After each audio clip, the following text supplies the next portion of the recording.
Hola, Torrent! Estem en plena despertar fallera, una tradició sorollosa, vibrant i ben matinera. Avui descobrirem l'origen del tro de bac, eixe petard que desperta a tota la ciutat. Sabeu d'on ve?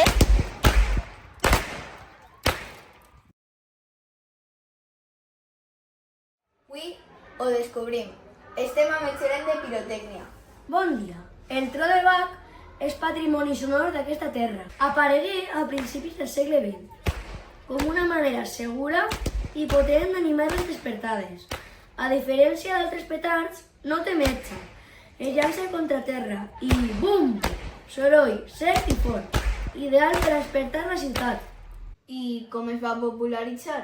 Gràcies a les comissions falleres ho adoptaren ràpid per la seva potència i facilitat d'ús.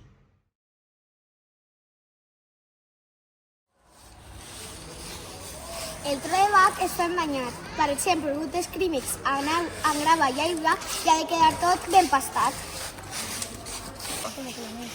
Després omplim unes fundes de paper fort.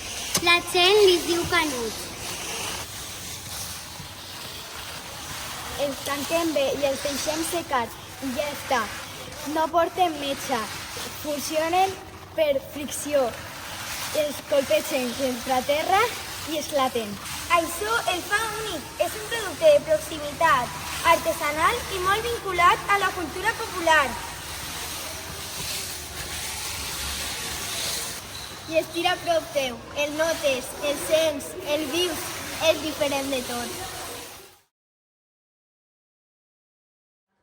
Com va començar tot això? Ve dels treballadors de la pedra.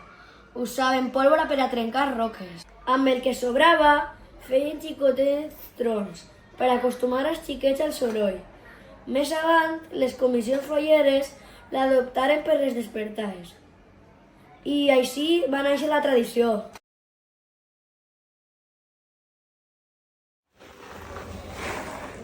Això no és soroll, és història. Jo vaig tirar el meu primer tro de bac als 9 anys. I els madrugons també són tradició. A voltes no dons de la planta i ja estàs dret tirant petards. Però quan veus que la ciutat s'ença el fum, val la pena. És el bon dia més valencià que n'hi ha. Em connecta la festa des del primer moment.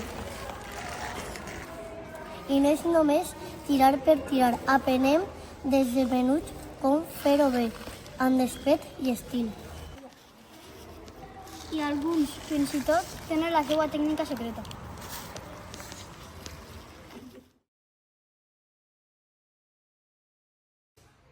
Però per què es veu menys avui en dia?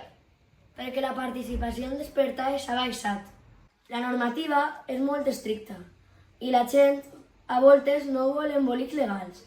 També s'han posat de moda altres trons, com el de metxa. Creus que el tro de bac pot desaparèixer?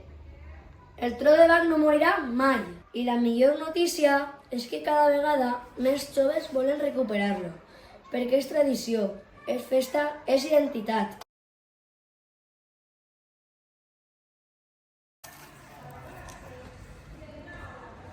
Mai, mai, mai et guardes un tro de bac a la butxaca. Si et caus, pot esclatar. Mai l'has de tirar contra algú. Li pots fer molt de mal. Amb cap irresponsabilitat, tot ix bé. I la festa dura tot el matí. Ja ho sabeu, si visiteu València i voleu dormir, mala sort. Així es desperta amb tradició, pólvora i molt corfaller. Visca el